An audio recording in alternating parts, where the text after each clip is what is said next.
Today we will see mechanics of a particle. Mechanics of a particle means it is a study of single particle based on Newton's laws.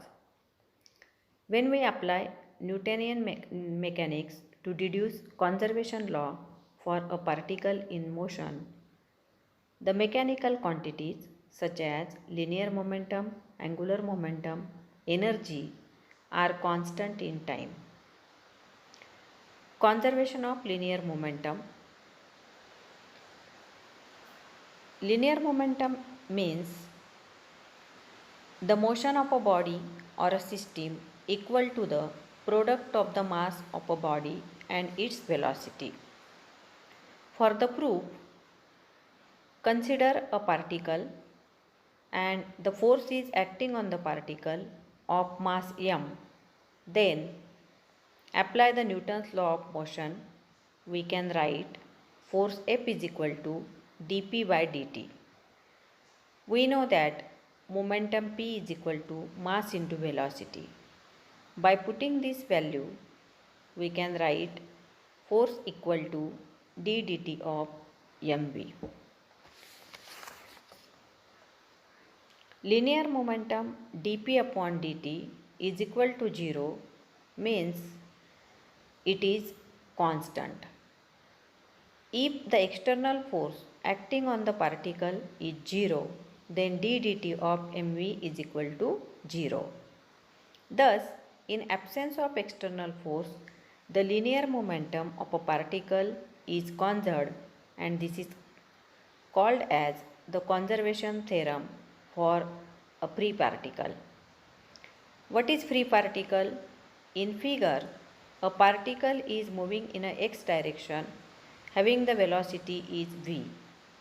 Then free particle means the particle in an outer space free from all type of forces or interaction. Such a particle is called as free particle. Then for a free particle, momentum p is equal to mv, that is equal to constant, and hence we can say the linear momentum is conserved, and this is called as the conservation theorem for a free particle. Second point, conservation of angular momentum. Angular momentum is the rotational equivalent of linear momentum. Consider a particle of mass m with linear momentum p passes through the point A in an xy plane is shown in figure. Then angular momentum of a particle with respect to origin O is calculated. Also, a particle at position R with linear momentum p, that is equal to mv with respect to origin O.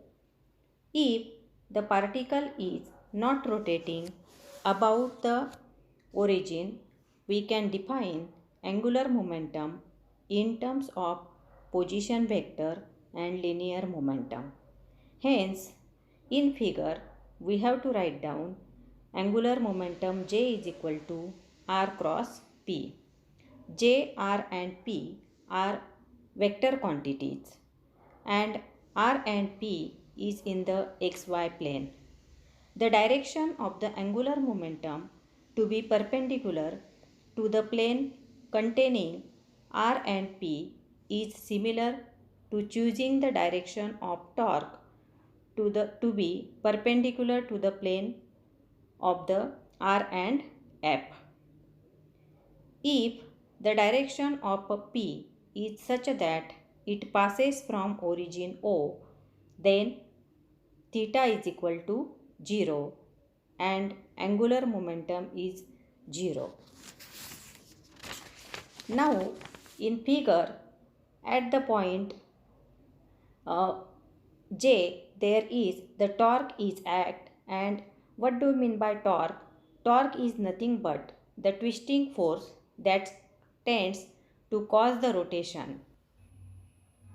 Angular momentum J is equal to R cross P. Equation 1. but P is equal to mv, then J is equal to r cross mv. If force on the particle is F, then moment of force or torque about the O can be written as tau is equal to r cross F. Equation 2. Differentiating equation 1 with respective to t, we get dj by dt is equal to d dt of m r cross v. Here m is constant, that is dj by dt is equal to m r cross dv by dt plus dr by dt cross v. Equation 3. Here we apply the UV rule for differentiation.